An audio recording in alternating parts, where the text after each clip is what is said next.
Dear panelists, distinguished audience, today, 23rd of September, is the 6th anniversary of Professor Ilham Tohti's verdict for life in prison. We, the Ilham Tohti Institute, former Ilham Tohti Initiative, commemorate this important day with a webinar in 4 languages to attract the attention of the world community once again to the courage, wisdom, sacrifice, and to the noble work of the Uyghur scholar who wanted peace, harmony, friendship among people, and rule of law. But the Chinese Communist Party, instead of making use of the visionary proposal of the liberal Uyghur scholar, arrested, tried him in a 2-day show trial and blamed Ilham Tohti for so-called separatism and unjustly sentenced for life in prison, with an aim of silencing him behind the bars. But this calculation has long backfired. Thus, he and his vision is better known in the world today, and the Uyghur scholar has received at least 8 international human rights and freedom awards since his imprisonment, and was consequently 3 times a candidate for the Nobel Peace Prize. We assume Ilham Tohti is kept in the prison number 1 in Urumqi, in Comunicado, in a solitary confinement. His wife and children were not able to visit him for more than 3 years now. And we are very much concerned about the physical and mental health of Ilham Tohti.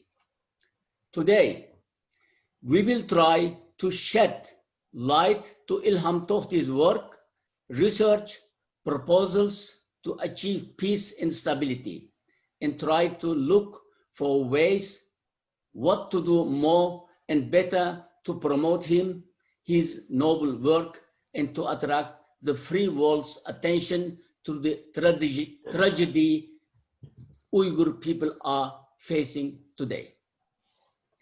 We have distinguished personalities as panelists like Johar, daughter of Ilham Tohti, Professor Marie Holzman, Sheng Shu, a well-known Chinese human rights activist, Urkash Daulat, the Uyghur leader of the Beijing Spring, also known as Wuar Kaishi, Ilshat Hassan Kokbora, former president of the Uyghur American Association, and Uyghur writer and activist Abdul Wali Ayub.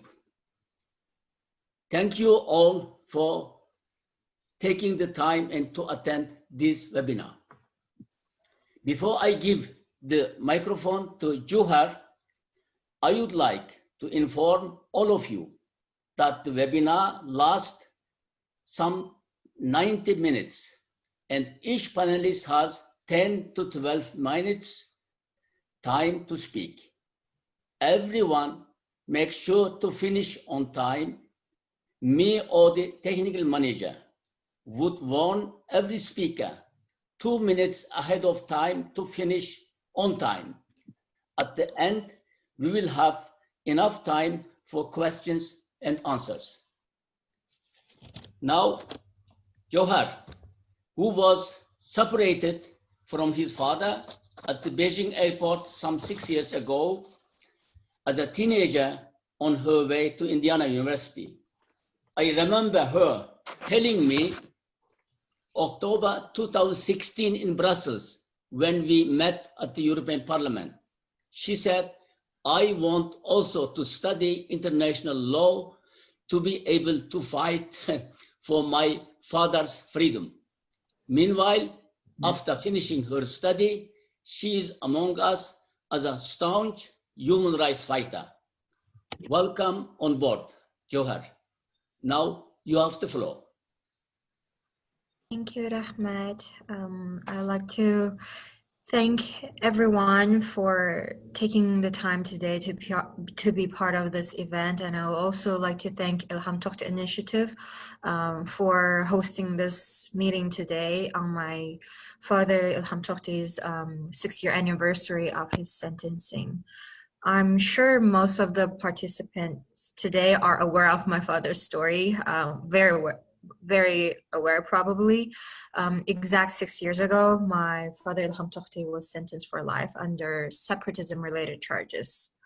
When he was arrested, he was accused of being an extremist, a separatist, and someone who advocated for violence. But in fact, he is a vocal advocate for the implementation of we call it, in China, they call it the regional autonomy laws. And also, I believe my father was also advocating for implementation of sufficient education system, which can help prevent the disappearing of our mother tongue Uyghur language. And all he was trying to do was peacefully helping the coexistence between the Han Chinese and the Uyghur people, and also help preserve our own culture, our own identity. My father was also the host of UighurBiz.com.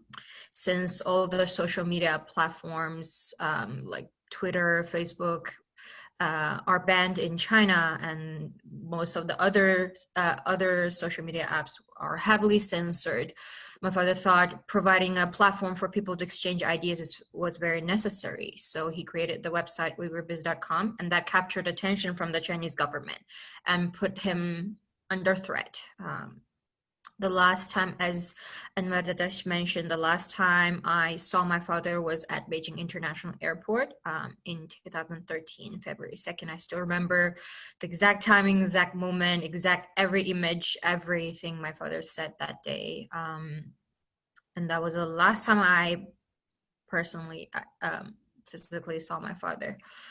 He was put under house arrest for about 11 months, and until 2014, January 15th, he was officially taken away from our apartment in Beijing. I can't even say officially, since he didn't receive any official legal arrest announcement. He was taken away, our apartment was broken by more than 20 men, 20 policemen, and my father was forcefully taken away from my 2 little brothers. It was a very traumatic experience for all of our family, but my father remained very positive and strong. I remember my father's lawyer telling me that the day after my father's trial, when he was sentenced for life, my father said the sentencing was on September 23rd, so he spent 9 months without a trial, without any formal legal detention announcement at all for 9 months. And he said, after this 9 months, this was my first time that I had a good night's sleep. That's what my father said.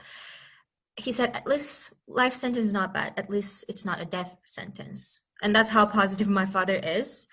He thinks as long as he lives, then there's always hope. And that's how strong of a person my father is.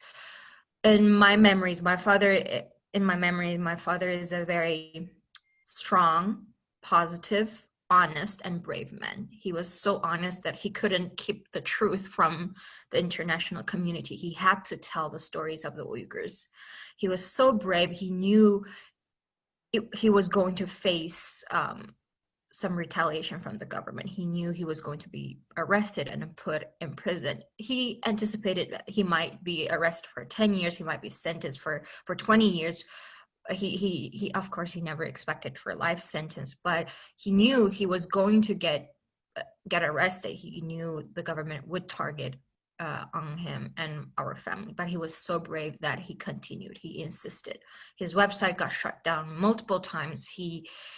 Instead, he purchased the server of the website in the United States in order to prevent it from being shut down. Himself being taken away, our entire family being taken away and put under house arrest in suburb of some unknown city, unknown location, multiple times. My school status got, when I was in high school, got intervened by the government multiple times. We got threatened multiple times, but my father continued his work. Doesn't matter what people say about him. I believe deep in my heart, I know what kind of person my father is. That's why for the past 6 years, I have tried my best, everything I can to fight for his release. So today, I know the concept of this meeting is to discuss his work and to discuss what is the best ways or potential ways we can help get him out of the place that he doesn't belong to, which is a prison in China. First, what we all can do together in order to get my father out. I have listed in 3 different sections. I have my little note here. The first section, I would say what we can ask from the government to do. From the Chinese government.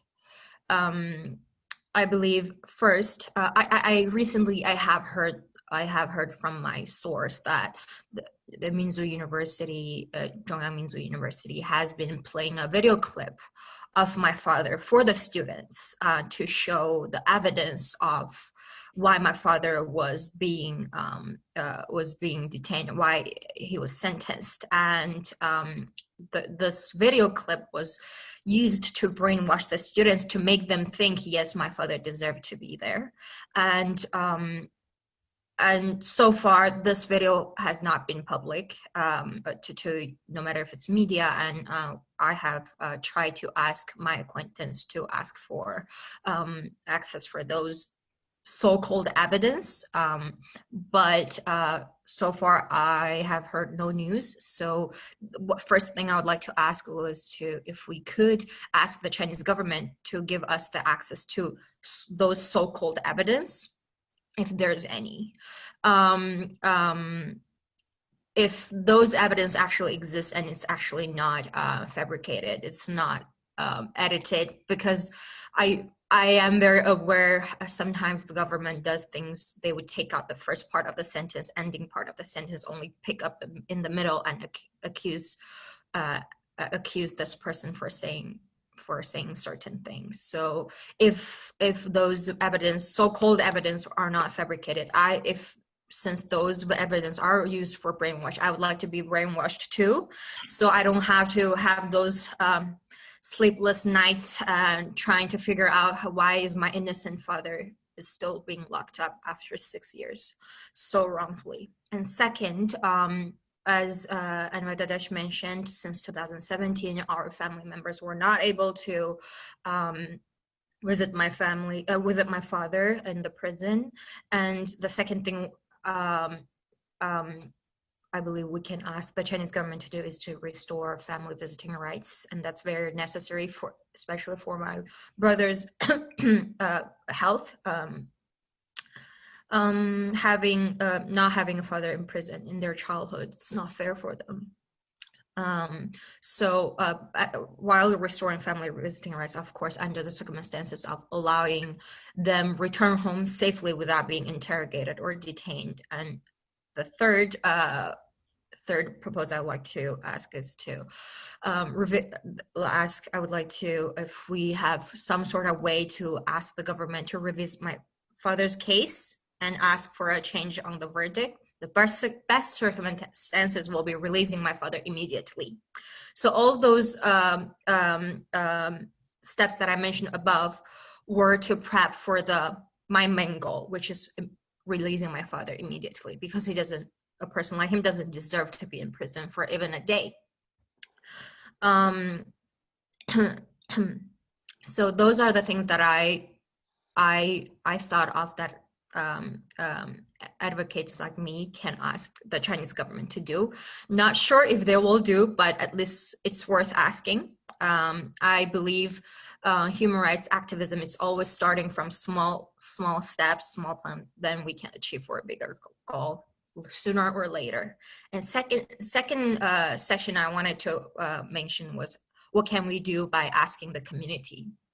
So the main thing is, I would like the community not to forget about my father's case. There are so many innocent Uyghurs, just like my father, are locked up. Some are sentenced for 3 years, some are sentenced for 10 years, some are life sentenced. There are scholars are even given death penalties, and none of them deserve to be treated like this.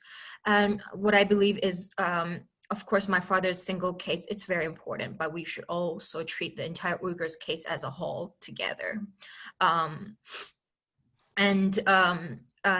I recall a few years ago, before coming to the US, my father was arrested once. I can't recall the exact year, it was 2013 or 2012. My father was arrested, taken away, but over a few thousand scholars and people in different fields has signed petition to ask for release of my father, and indeed he got released. But that time when my father was taken away, he never received a trial, or he was never sentenced. So I'm sure this is a different case now. And also China is a different China now. It's no longer the same country. It has the government has grown more and more powerful within the years. But I still would urge, even though people might say petitions don't work, but we never know. So signing petition, asking for more signatures, and there's so many petitions are going around now that people's attention are being so distracted, and I suggest focusing on one petition and make it a big petition that have over, let's say 50,000 or 60,000 people, if possible, that we can gather those petitions. That would be great, from all around the world. And second is, it's similar to the first first information that I mentioned, which is sign or send letters to different committees or organizations in order to ask for getting my father nominated for more human rights awards. So far, we have over, I believe, 13 to 14 awards for my father that he won since 2014 with the PEN Barbara Goldsmith until 2019 Sakharov Award, and with nomination for Nobel. And also this year there was the VOC Human Rights Award as well. And I feel I believe building up human rights awards might not get him released, but it could help. It's like a stepping stone for the international world, to the community, to know what kind of person of my father is, and while this also help investigating my father's case, in my perspective. And the third third step that I wanted to mention was, now, of course, this is a COVID time, and it's a tricky timing, but I would propose, under safe circumstances, if people could hold posters with clear info on, such as or having information or photos of my father on a billboard, something like in New York's Times Square, or simply have few people holding my father's information, so people, whoever passing by, can just wonder, oh, who this person is and what happened to him. And this is a small step that I believe could possibly contribute to the cause. Number 4, that I wanted to mention, which is a very important step that I believe, which is to reach out to the local government officials, no matter where we're from, no matter we're from the United States or UK or anywhere from Europe, or even especially Muslim countries.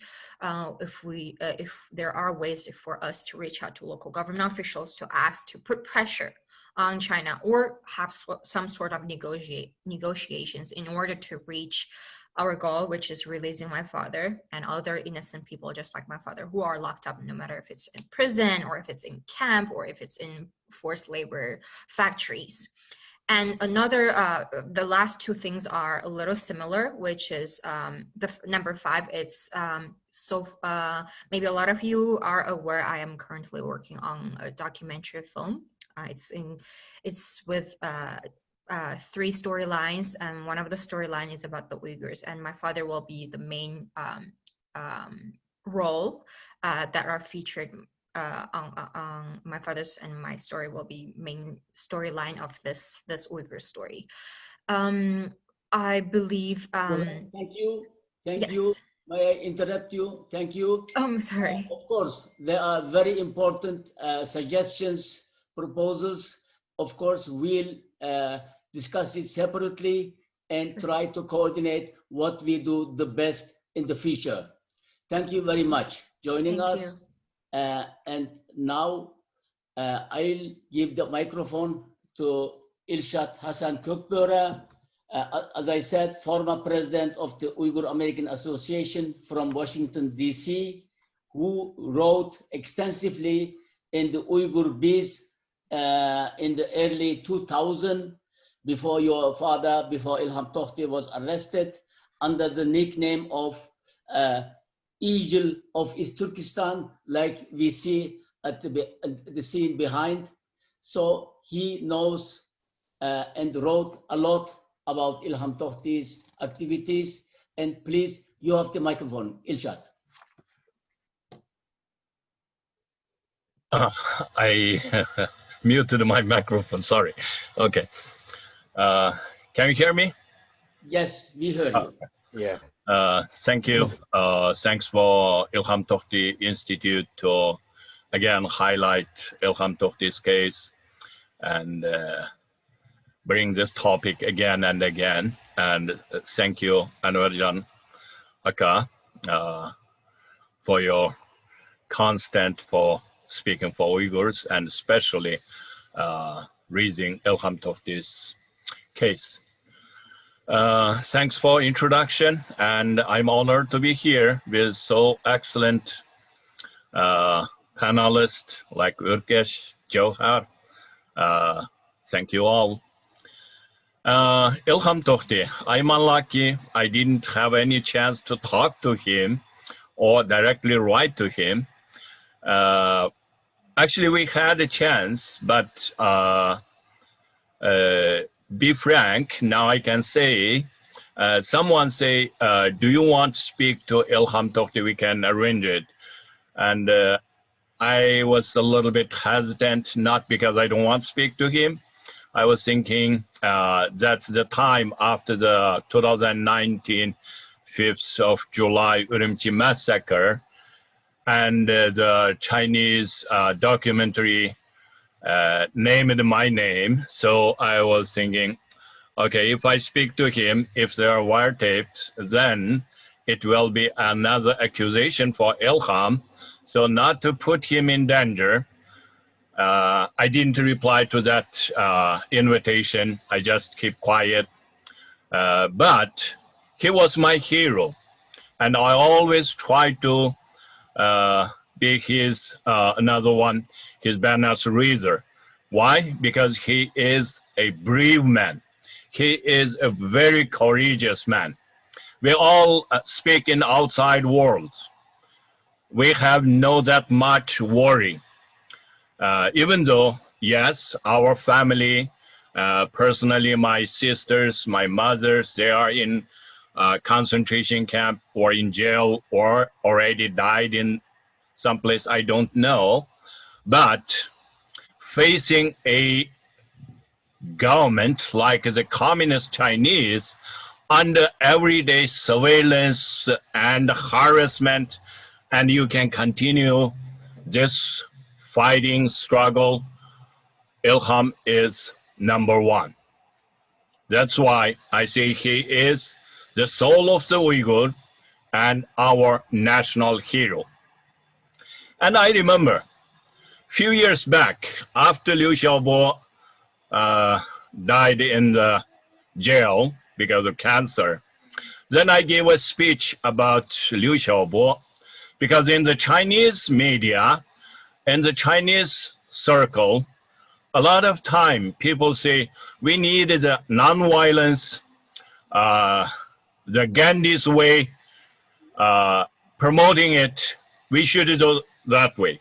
And a lot of people, especially in Chinese community, they say Liu Xiaobo is a Gandhi's banners continued raiser. But I would say Ilham Tohti is, because Ilham Tohti is one of the oppressed, most oppressed people's representative. It's Uyghur. And he didn't say anything about violence. He tried to, in his website, Uyghur Biz, he tried to make a bridge between Chinese and Uyghur, to have a dialogue, to have an understanding.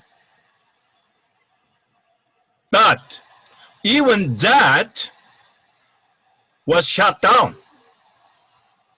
And we say yesterday, Ren Zhiqiang, another one Chinese dissident, he was sentenced to 18 years because he accused Xi Jinping as want to be an emperor without the clothes.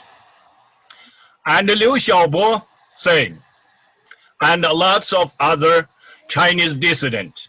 But I'm not saying they didn't do enough. The Chinese dissident, the worst case was 18 years, like Ren Zhiqiang. But Ilham Tohti was life sentence. We can do this comparison. We know how Chinese government treating Uyghur and treating the dissident of the Chinese. In here, we can say the Chinese government's policy, a lot of time, people think in East Turkestan, or Chinese called Uyghur Autonomous Region, they have the law, we can use the Chinese law to do something. No, that is naive. In the East Turkestan, in the Tibet, the Chinese government using colonial policy, it's not any legal instrument over there. Yes, on the paper we have it, but they never follow the paper. Anything come to Uyghur, come to Tibetan, come to any minority, with the Chinese saying, it's colonial policy, crack down, kill, crush them. Ilham Tohti is a typical example. His tragedy, he is still in jail. It's already 6 years. His ordeal actually not started in 6 years. It's long ago. With his Uyghur identity. And now his daughter, a young girl, in here in US, continue suffering that identity crisis. Johar should go to school, complete his law degree she wanted. And tens of thousands of Uyghur students in US, in Europe, in Turkey, all the world, they needed to go to school to finish their study. Instead of going to the squares in the TVs, asking, where is my father, where is my mother, where is my brothers? But we are in reality, we are keep calling. And from my personal, the whole world not fully mobilized yet. We need to continue to raise Ilham Tohti's case, because he is a typical representation of Uyghurs' ordeal. And we need get him out alive from that jail. Johar is here.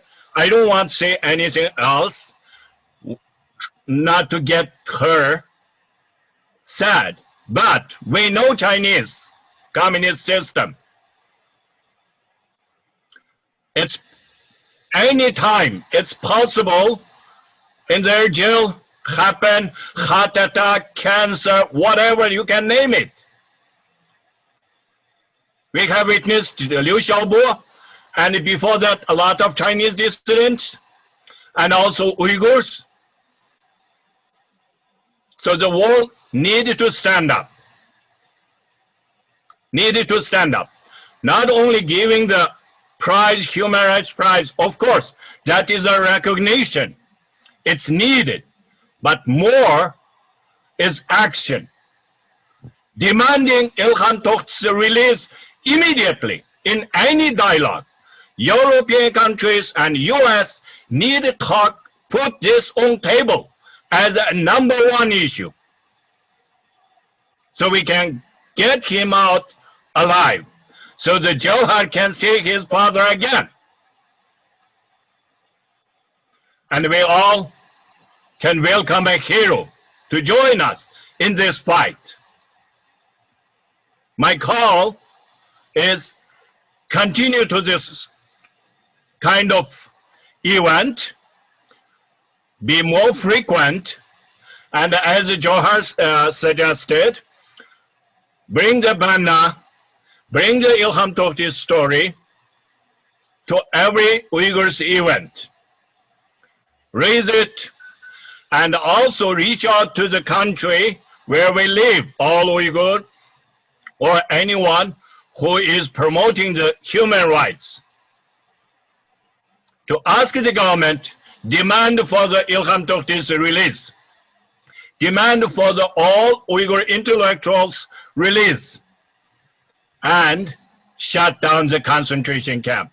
Stop the forced labor. Let all Uyghur kids in China, in East Turkestan, in overseas, go back to school with full-hearted passion to study. As a father, each time when I say either Johar or other Uyghur kids shedding their tears, telling their fathers, parents' story, my heart is bleeding. I always felt we couldn't do more to protect these kids. And now we are calling all the world to stand up, to protect our kids, to protect the family, to protect, on the final point, the human dignity. We are all same. If one human dignity was trampled, all human beings trampled together. Thank you. Thank you, Ilshad. Thank you for your nice words. I take your words as promise, as commitment to do more, to work together more effectively in a coordinated way in the future, which in the past 4 years was lacking, especially the support from our countrymen, regardless the US, Europe, or elsewhere. The support for Ilham Tohti's release was not so strong enough. And now I see young Uyghur intellectuals like you, like Aziz Isa, like Warkash, and Juhar finished her studies. Actually, we will be a strong, determined team to do better, to do more. Thank you. And now, there is also Urkash from Taipei. He should be sleeping actually, but he took the time and joined us. Please, now you have the microphone, Urkash.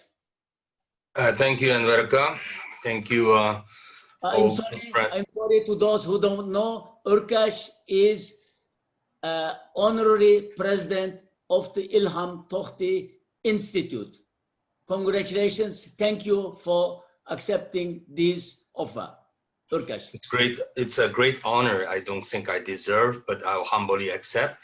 And then to hope that this honorary position can enlarge the voice of the rationality and strong will of Ilham Tohti, Professor Ilham Tohti, and then make it a voice for the Uyghur cause.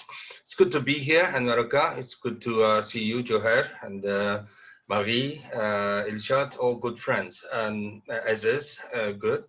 And then also our Kharindash, our Uyghur fellow Uyghur brothers, and then people who care about this cause around the globe, on either Facebook or YouTube when you're watching this. Thank you for tuning in, because actually caring of this issue is one of the most important drive we need. One of the most important drive we could use today. Year 2020 is an extraordinary time. That the very fact we are meeting like this, we could not join in the same room. We could not, being there, give Juhar a hug, and in this day, the 6 years when his father is in prison, it's one clear indication we are living in a very special time. This special times, we just learned in the United States recently, the death toll in the country has just reached yesterday to 200,000. And then I have been able to talking to a lot of my American friends. So then when I hear this, I say, my heart aches to think about 200 people just died of COVID virus. But you really should know that the Chinese government covering this up at the very least has their hands in the deaths of those 200,000 people. And then I think in the last 31 years after I exiled from China, I have been living in exile for 31 years now. And then I have been telling the world that simple message that the Chinese communist regime is the threat of the very civilization we're living in. And unfortunately, in the year 2020, with the death toll like in the US, 200,000 and so many more around the globe, has been the only condition that actually got our message across. The world is waking up into the senses that the Chinese communist regime is not just the threat, to the very civilization we're living in, they're already invading it. And then how the world come to this? Unfortunately, the coronavirus, yes, but also tireless endeavor for freedom and fighting on the street by the good men and women of Hong Kongers. That's another factor. And then that's when I deliver a message. About a year ago, when the Hong Kong movement started, I was in the US commemorating the 30th anniversary of Tiananmen's massacre. Wow. I remember I was telling the US Parliament, and I said, Hong Kong, you may remember this city as a, it's a former colony of the Great Britain, and then you hand over to China. But in a matter of fact, you should look at it from a very different perspective. Hong Kong was a city of the free world, and you lost it to your enemies, to the other side. And then at least at this time, you should understand, you should see the Chinese Communist Party as your opposition, as your enemy. And it aches my heart to say that more than 1 million Uyghurs being rounded up into a concentration camp in the 21st century. And then we have learned a little, unfortunately, not enough, but just the little information we have learned about Uyghur people's condition today ached us, but it also contributed to the world wakening up. So 2020 maybe will stuck in our mind as a year of the COVID-19, but to Uyghur people, to fellow Uyghur people, to us, we should also remember that this is the year world is changing its attitude toward China. And then in the last 31 years, whenever I have a chance to lobby the Western force, the Western countries about China, I often say, yes, we call ourselves a democracy activist. We are not saying making China democracy is your responsibility, it's ours. But we urge you to stay on the right side. Do not make us feel any more lonely like this. We are fighting a very difficult uphill battle. At least, please don't stand in our way. Don't become, don't join that. Don't join them. Don't join the enemy of this value of freedom. But in the last couple of years, I have been changing my narrative a little. I stopped saying, you know, it's not your responsibility, it is ours. Well, it still is ours, but it's definitely everybody's responsibility to defend the freedom, the value, democracy, the civilization we're living in that is being attacked today by the Chinese Communist regime. I say that to the world, I say that in US Congress and on BBC, and then when I lobby, when I met with, you know, I recently met with the US Undersecretary when he's visiting Taiwan. I'm also saying that to my friends in Taiwan, in the parliament here, in the government, that it is no longer just we, the democracy activists, or we, the Uyghur activists, responsibility to make this difference. It has come to the day with all the sacrifices that the Uyghur people have made, all the sacrifices the Hong Kong people made. The world should come to a clear sense. It is everybody's responsibility. In the matter of fact, I pointed my finger to the United States Undersecretary and an Assistant Secretary when I met them last week in Taipei. I said, you know what? I think you guys, I think the United States should be blamed for the condition we're living in today, for the situation that you didn't just allow it, you nurtured China to become what it is today. You nurtured, you helped, you enabled China to be this worldwide pandemic. China is the pandemic. And then I'm glad to report to you now that in the meeting with the Assistant Secretary Pedro and then the Ambassador Large Curries, they agreed with what I said. They say yes, we did make mistake. United States did make a mistake back then. Well, I pointed my finger and say one of your former boss I was talking about. I named Dr. Henry Kissinger, who is in his almost 100 years old now, in good health from what I learned, also being fabulously rich by becoming Chinese government's best friend, and then a brokeraging American company to enter China's company, $1 million each case. So he was the one who basically prescribed this China policy for United States in the 70s and in the 80s. And that has led to the world to follow US and then to fall into this, I call it appeasement policy to China. That has enabled China to what it is today, to Chinese Communist regime to what it is today. And for that, we Uyghur people have paid heaviest of the price. So if today, if the world wake up, we should not just remind them what kind of a suffer we've been through. We also need to tell them it is their responsibility, it is their duty, it is their debt to Uyghur people. When the world, and I believe it is at this point that the world is preparing or drafting a new China policy. It is happening now, or at least my American friends have told me that, and then here in Taiwan it's definitely the case, and then I believe that is also the case from everything I learned from Europe, from Japan, from Australia.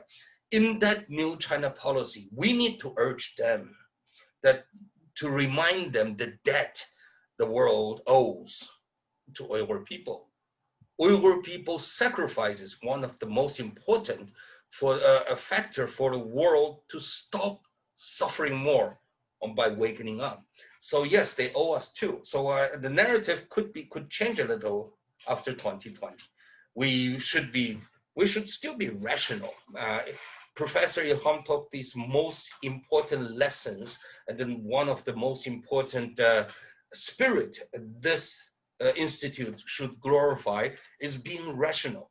But being rational, what does it really mean? You know, in the past, we often believe being rational is the opposition of being radical. But sometimes being strong-willed, having the strongest demand may sound very radical. In the matter of fact, sometimes that is exactly how rational should look like. I propose to be rational, and then at this time, irrational should means stay with our strong will and stay in the same strong with the strong demand. But rational means we should explain it well. We should not just keep crying our suffer, but also to remind the world the suffering we are enduring these days is implying to the whole world if we do not stop Chinese Communist Party. So the year 2020 is a year of significance like that.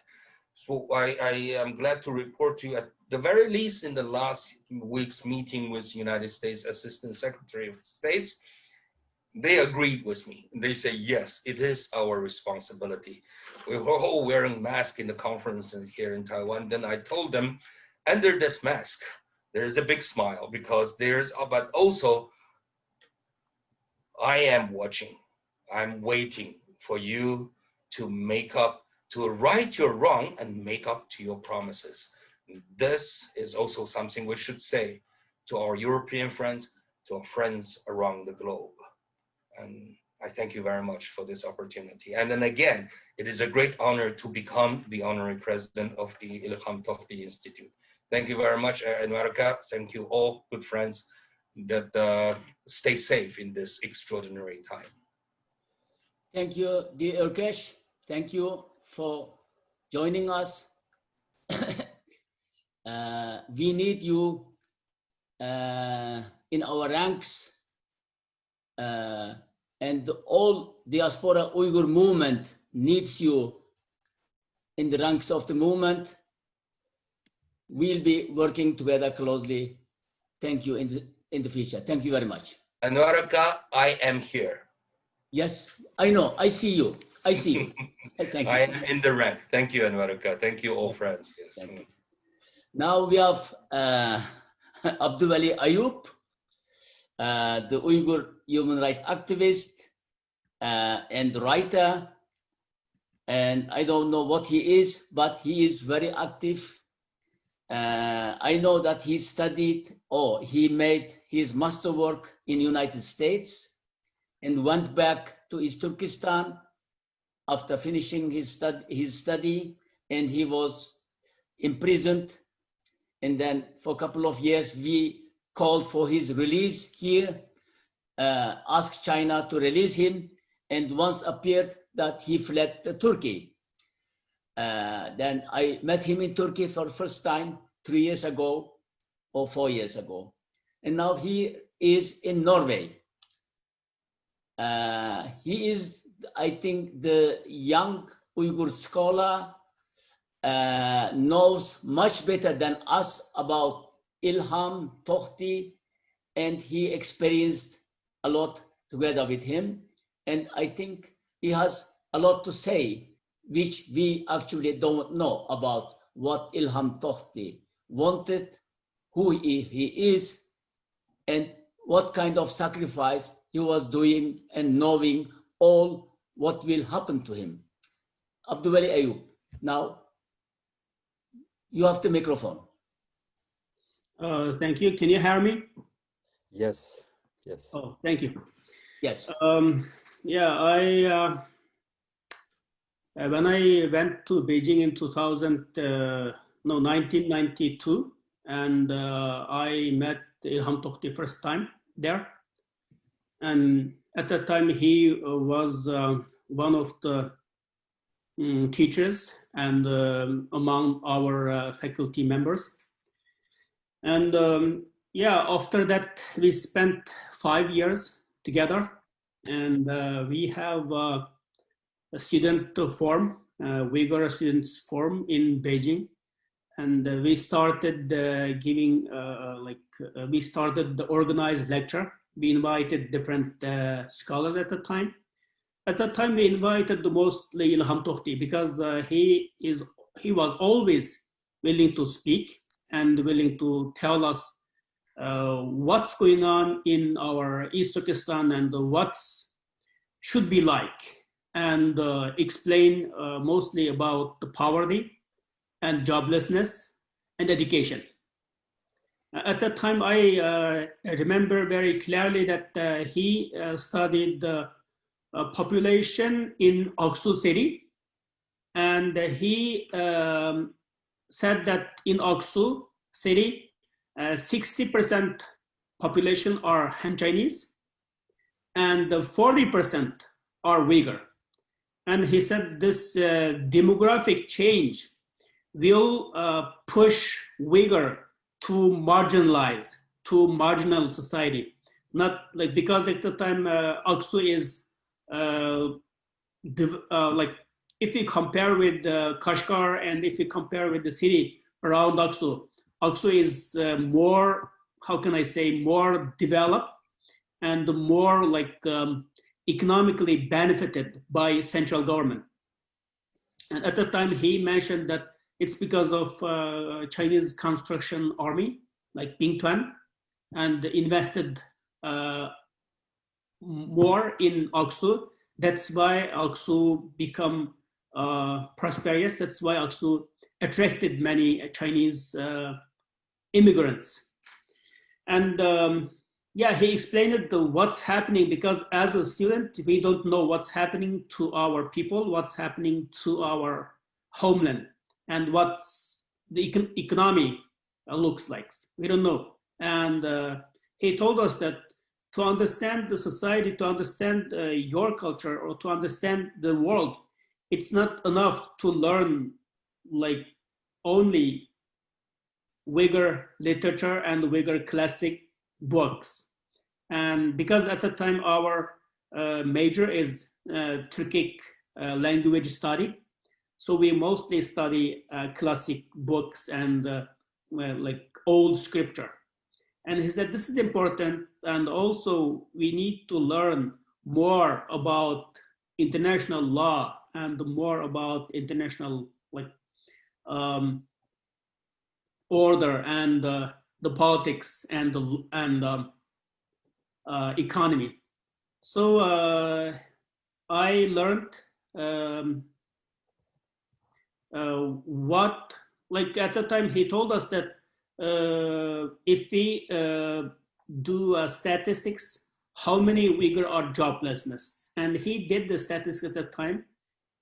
He said that it's in 1994, I remember, he gave a lecture that if we like use international standard, 30% 30% of Uyghur are jobless, if we use that international standard. And because at the time we don't know like what is joblessness, because at the time Chinese government arranged everyone to job if you are university student. So he gave us framework. First of all, he gave us framework to understand our society, our hometown, and our situation. Second, he instructed us how to understand the world, And third, how to face the problem and how to solve it. Just as Urkesh Aka told us that he instructed us to be rational, and another, practical, and not a problem maker. Be a problem solver all the time. Be positive, be a problem solver. And let me tell you more about what I heard when I was in the jail. In the jail, first Uyghur arrested because of Ilham Tohti is in 2014. It's about June. At that time, I can tell his name. His name is Kahar, and he grew up in Dudavan, and he arrested because in his cell phone, police found Jawhar's picture. Because Jawhar, maybe she gave a lecture in somewhere, I don't know, I haven't seen that video, but the police found Jawhar's picture in his cell phone. Because of that, he sentenced 6 years. And people, when I was inside, it means that people already know what is Jawhar doing and what is Ilham Tohti's influence in international media and international platform. And another thing, I can tell that when I was inside, when I was in the jail, it's about, I think it's maybe July 2014. And one of the lawyer, he called my name, and we have a rule that first of all, your lawyer call your name, and then you have right to out from the cell and to meet in the hall with your lawyer. And he called my name, the lawyer called my name, and then I came out and met with the lawyer. He showed me the picture of Ilham Tohti, and he said, "We are proud of Ilham Tohti, and we are proud of you." And the picture, me and Ilham Tohti's picture are together. We are together. And this gave me strong spirit and strong courage that we are not alone, and we are together, and we are in global solidarity. So for me, why I tell this, because our activism and our campaign will encourage our people inside, encourage Ilham Tohti and millions of Ilham Tohti inside. And so it's important, and so it's valuable. And at the time, that picture, that lawyer showed me with my teacher Ilham Tohti and me, it gives me strong encouragement, and it gives me hope to live as a strong, as a hopeful man. So I feel thankful for my teacher and for international community and for global solidarity at that time they showed. So I think now, until now, it gives me encouragement, it gives me hope, it gives me strong motivation to do more, and to do more with rational, with practical way. Thank you. Thank you, Abdul Wali for the most important informations about Ilham Tohti and your experience with him. Now we are missing Shang Shu from Canada. Normally she is very punctual and very serious. I called her again and again. There is no answer. I hope everything is okay with her. Otherwise, she would have said something. I hope very much everything will be okay with her. And now we finish with Professor Marie Holzman. The last speaker, Professor Marie Holzman, a sinologist, a human rights activist who accompanied me personally for the last 20 years. Since we had the Uyghurs first conference at the European Parliament, 2001. She helped me to establish the Ilham Tohti initiative, contributed a lot financially, and stood firmly behind me to carry out my work to promote Ilham Tohti. Before I pass over the microphone to her, in this occasion, I would like to thank her for everything she has done for Ilham, for me, and for the Uyghur people. Marie, thank you. And now you have the floor, making the concluding keynote speech. Thank you. Thank you very much. But just one question. I see another partner here, Mr. Aziz Isa Elkun. Is he not speaking? He will be speaking in Uyghur. Okay. But if he likes, so you made a good remark, to make a contribution, he should speak now before you start. Right. I'm asking him. So, but we don't hear your microphone. Mine's? No. Mr. Aziz's microphone, I don't hear. Yes, No. Hi, Marie Holzman. I'm very pleased to see you, and also our sister Jawhar, Ilshad, and Noraka. It's a very beautiful video conference. Actually, I was going to speak. We have 4 different languages. We have Uyghur session at the end. I was actually being the Uyghur panel. Yes, it's very, very crucial, as Abdul said, Urke said, and everybody said. We don't have a second Ilham Tohti for the Uyghur people. We have only one Ilham Tohti. It's time we have to unite, we have to stand up. Whenever we think about our nation, our people, our innocent people, we cannot count to the last number how many million of innocent Chinese Uyghur citizens are in Chinese jails or in the labor camps. There's no word about the level of abuse, level of genocide, which Chinese government targeting, uprooted all Uyghur society. So Ilham Tohti is a figure, an academic, an activist. He is promoting peace, dialogue, understanding, and stop this forthcoming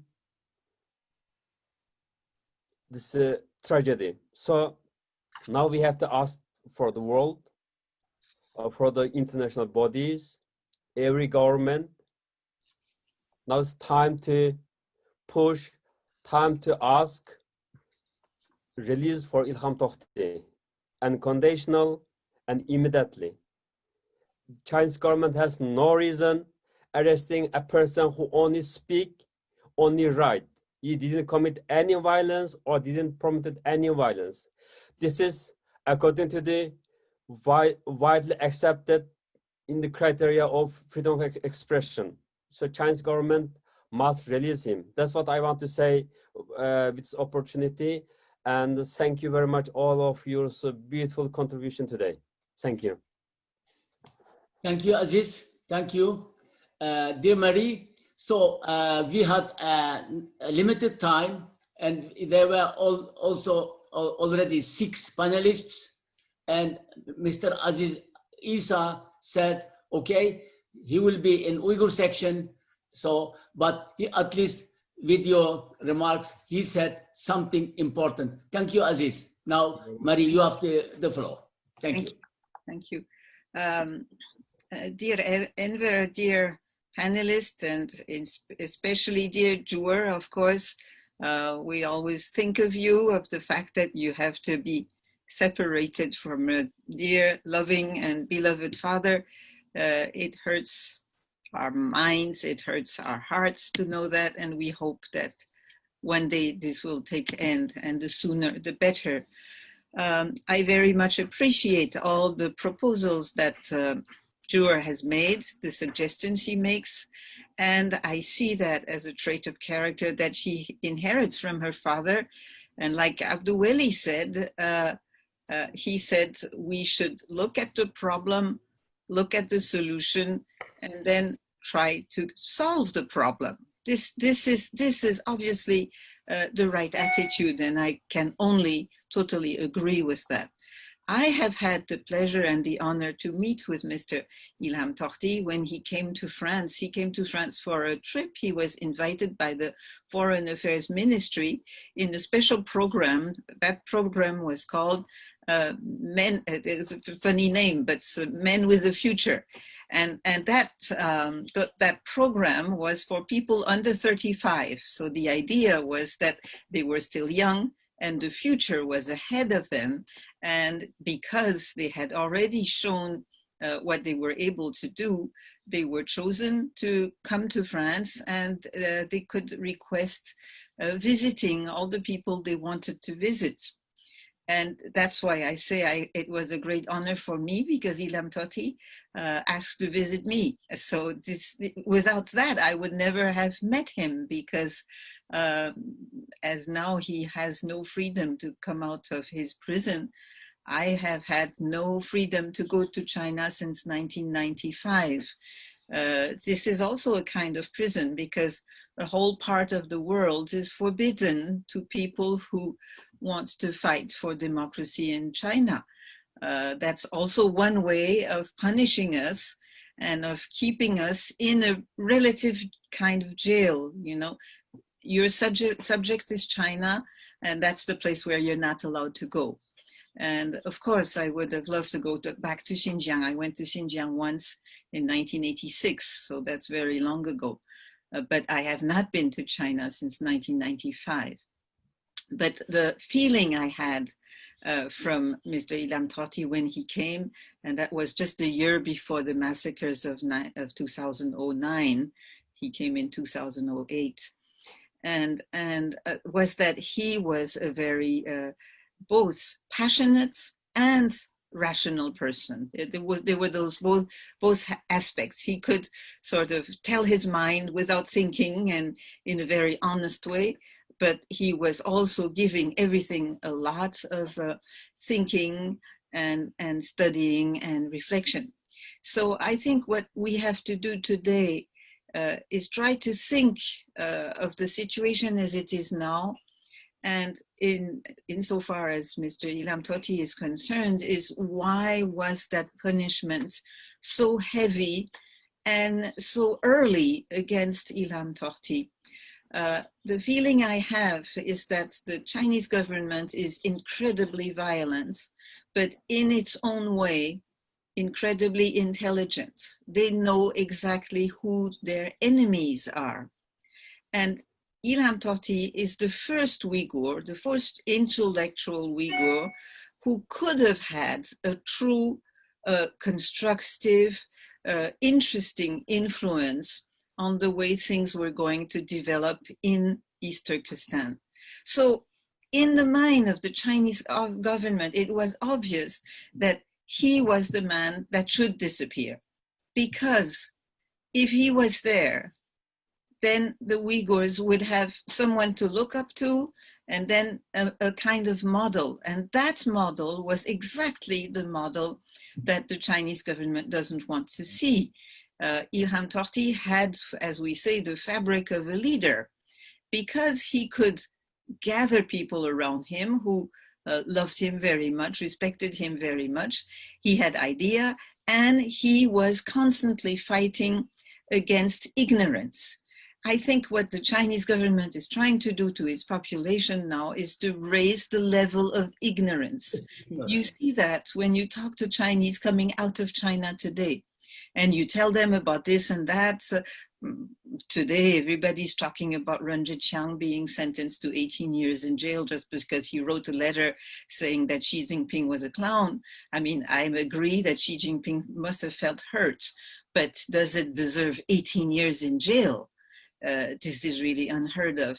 So you ask some Chinese just come out of China, you ask them who is Ren Zhiqiang and do they know of his sentence, etc. They don't know anything. They don't know anything. I have known Chinese who were born in Xinjiang, Chinese Han. They lived all the time in Urumqi within the Chinese area. They could speak no Uyghur, they knew nothing about East Turkestan history, and they had no Uyghur friends. I mean, that really shocked me, because that is what I call raising the level of ignorance. They were not taught to understand where they were, who they were with, and what to do with these people. I mean, if you want to build a country, you have to do it with the people around you. They didn't even think of it. They were the boss, they were the leading class, and they were doing what had to be done in East Turkestan. That really shocks me. That really shocks me. And I have the feeling that this level of ignorance in the Chinese society is growing. And of course, I mean, there is so much brainwashing going on in China. There is so much false ideas. When they talk about France, for example, I'll give you an example. The Chinese friends who write to us tell us what the COVID pandemic is like in France. And they give us horrific figures. So when we read what they say, we think, oh, we're already dead. I mean, everybody's sick in France. But it's not true. That's propaganda. They say, now we solved the problem in China, and look what those stupid French are doing. They're all sick and they don't know how to take care of themselves. Yeah. So I mean, they can say whatever they want, but this is called disinformation. So I think in our fight for Ilham Tohti, we must really concentrate on information and information and information, and we have to find the facts and explain everything every time to everybody. People tend to forget, they forget names, they forget the situation. We must also find the correct way to define the Chinese government. The Chinese government is now what I consider a totalitarian regime with fascist tendencies. Fascist tendencies because they designate people for their identity. Because you are a Uyghur, so you are a terrorist, for example. So it is normal to send 1 million people in concentration camps. That is called fascism. And I think we must never hesitate to use the right words. Totalitarianism is because now in East Turkestan, you can't hide anywhere. You have cameras everywhere, left, right, in front, behind. They know everything about you. And this kind of total surveillance has been raised to a level that no one here can imagine. I mean, no one born in the democratic country can imagine that it would go so far. So to come back to my point, the fact that they arrested Ilham Tohti in a way was to open the road to what was going to happen afterwards. If Ilham Tohti had been around, he would have warned the Uyghurs. He would have said, this is what they're going to do to you. This is what they're doing. How can we resist? And they didn't want a man like that. one has to make the comparison with Liu Xiaobo, because Liu Xiaobo was of a very different character, but of the same nature. He always wants to speak the truth. And he would never write an article about something he didn't know. And if he wrote an article, he inquired, and then when he knew how many people, what they were doing, why, who, etc., he would write the article and inform the Chinese that, for example, there were still cases of slavery in China. I remember an article he wrote about Henan. And in his case too, the Chinese government chose the right man. If anyone had been able to sort of made a coalition with Chinese intellectual, Liu Xiaobo would have been the one. So without a Liu Xiaobo, no coalition of intellectual and more repression.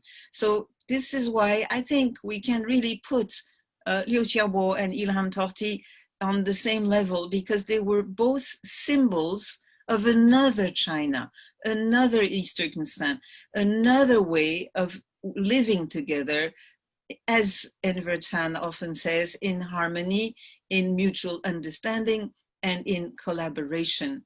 So I am now organizing an event for the 9th of October and to commemorate the 10th anniversary of Liu Xiaobo and his Nobel Peace Prize.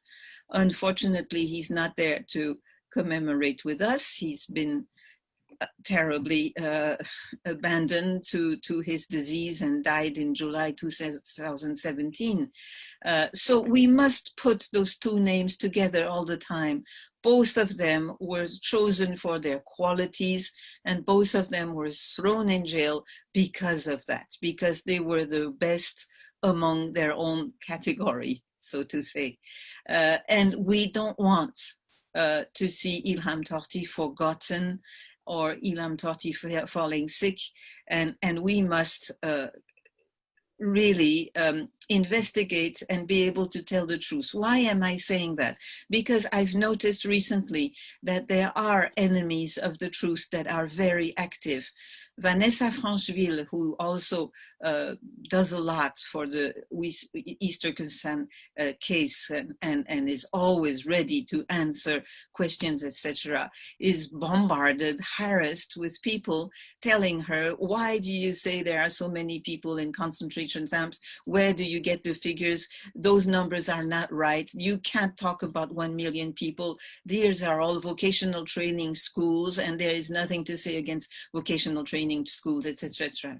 And now I'm being harassed, and listen to me, by French people defending the Chinese system and telling me that I'm using figures, numbers that are not true, that Adrien Zenz made it all up, that he can't give us his sources, etc., etc. This is a great danger. This is called disinformation. And that is why our information has to be very reliable. Sometimes I notice Uyghurs exaggerating a little. I think exaggeration is very bad. Even if you only had 100,000 Uyghurs in concentration camps, this is unbearable. 1 million is horrendous. You don't have to say 3 million. That's too much. We don't know. Maybe it is 3 million, but we don't know. So let's stick to 150,000 to 1 million and say that we don't know.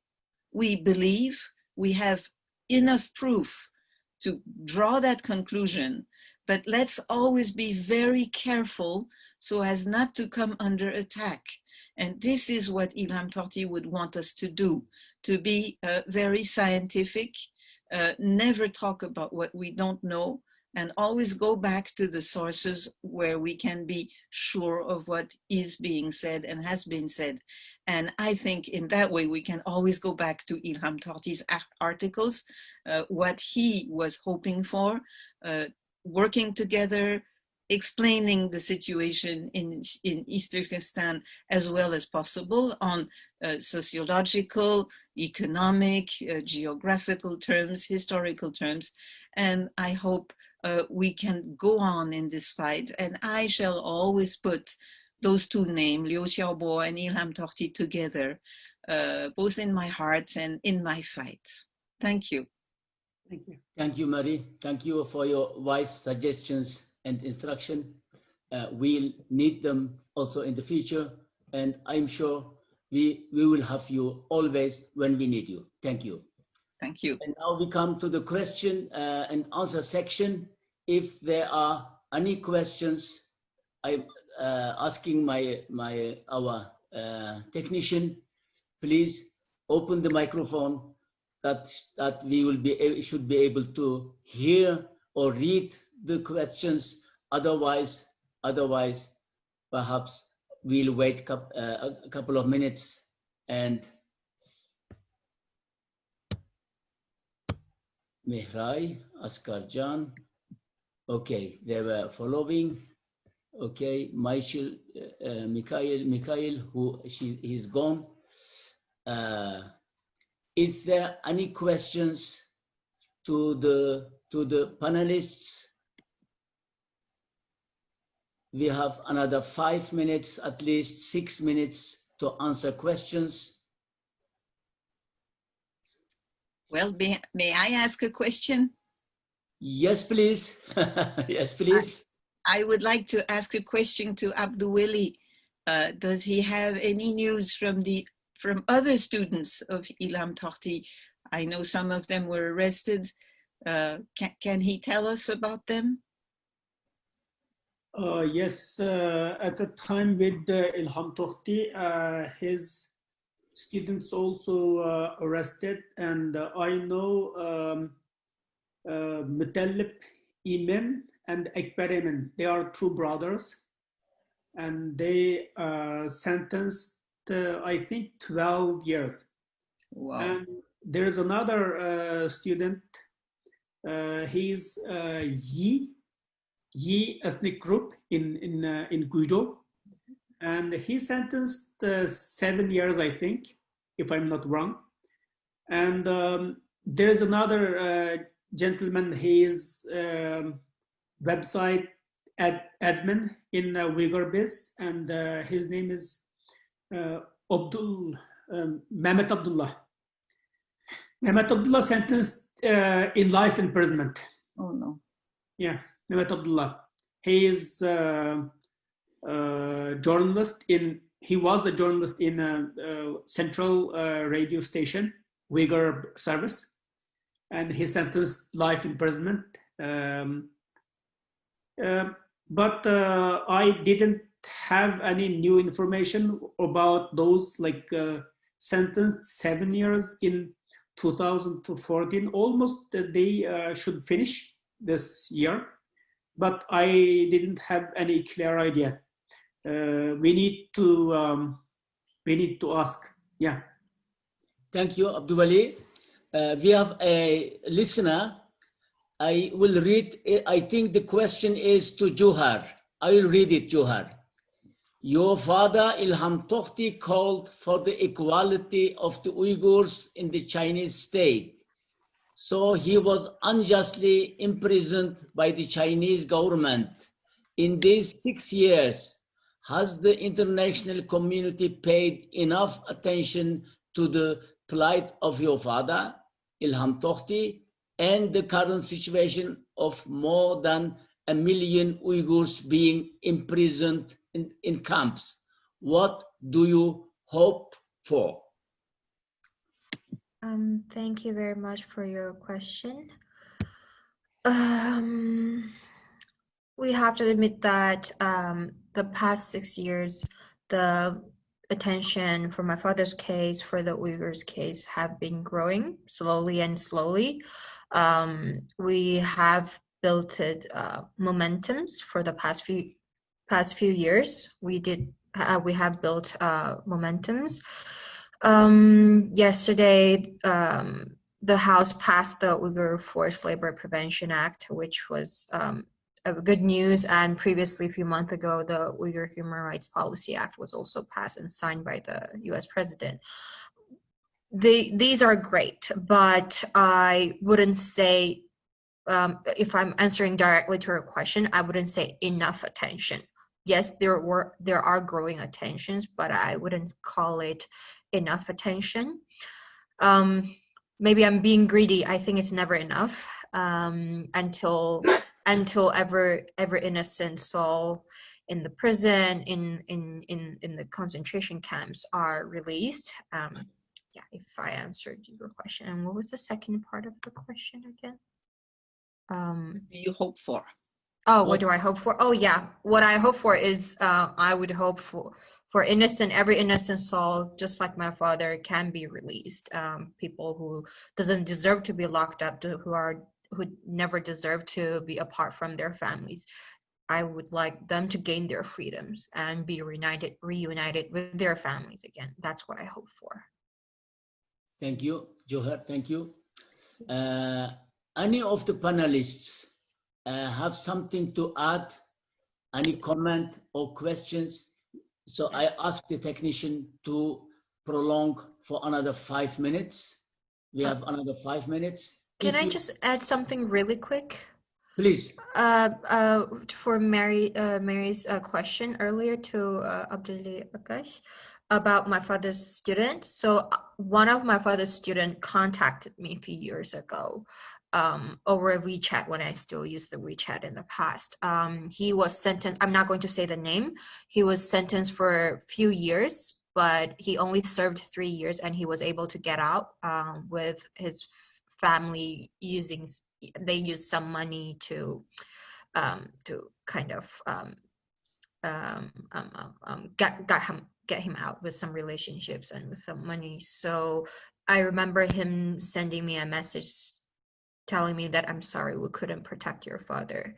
And he wasn't even too involved in the website, but he was sentenced for a few years. And now he obviously he couldn't finish his school earlier, so now he just does some, I don't know about now, but at least a few years ago he said he's just going to become a businessman, and that's the last news I heard of him. Thank you. Anyone else? Otherwise, we are on time, and thank you for coming, joining us. And I think with this webinar, we try to shed light to our heroes. As Ilshad said, Ilham Tohti is also my hero, my Uyghur hero. And I'm not sure that many Uyghurs still know about him, what he really wanted. And I think there is a lot of work to do also in international fora and among Uyghurs to introduce him that why this man is serving lifetime in Chinese prison. Yes. I think in the future, one of the issues, one of the topics that Ilham Tohti Institute would focus would be also to introduce, to make research, more research about Ilham Tohti to our young Uyghur generation. And I hope we will have all of you together for the future task. And by saying that, I will thank you and say goodbye to you until next time. Thank you very much. Thank you. Thank you. Thank you, everyone. Thanks. Thank you. Thank you. Everyone stay safe. Aman bulunlar. Aman bolon kızım. Bulonlar qayt görüşkice. Thank you. Hoşçakalın. Haydi, Hoş. bye. Rahmet.